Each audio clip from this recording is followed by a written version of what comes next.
Ang mga mangyayari bago bumalik ang Panginoon.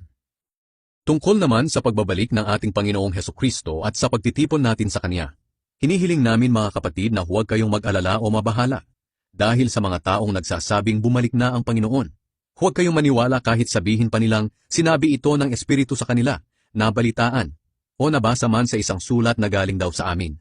Huwag kayong magpadaya sa kanila sa anumang paraan, sapagkat hindi darating ang araw ng pagbabalik ng Panginoon hanggat hindi pa nagsisimula ang huling paghihimagsik ng mga tao sa Diyos, at hindi pa dumarating ang masamang tao na itinalaga sa walang hanggang kaparusahan.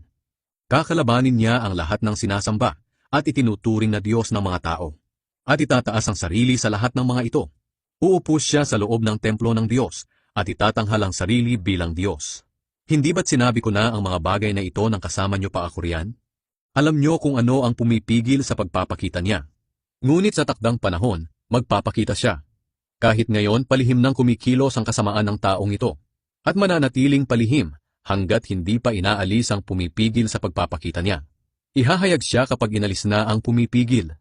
Ngunit sa pagdating ng Panginoong Hesukristo, papatayin niya ang masamang taong ito sa pamamagitan lang ng isang ihip niya.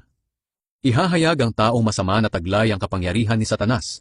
Gagawa siya ng lahat ng uri ng nakalilinlang na himala, kababalaghan, at kamanghamanghang bagay. Gagamitin niya ang lahat ng uri ng pandaraya sa mga taong mapapahamak. Mapapahamak sila dahil ayaw nilang pahalagahan ang katotohanang makakapagligtas sana sa kanila. Kaya pababayaan na lang sila ng Diyos sa matinding pagkalinlang para maniwala sila sa kasinungalingan, nang sa ganoon maparusahan ang lahat ng ayaw maniwala sa katotohanan at nagpakaligaya sa kasamaan.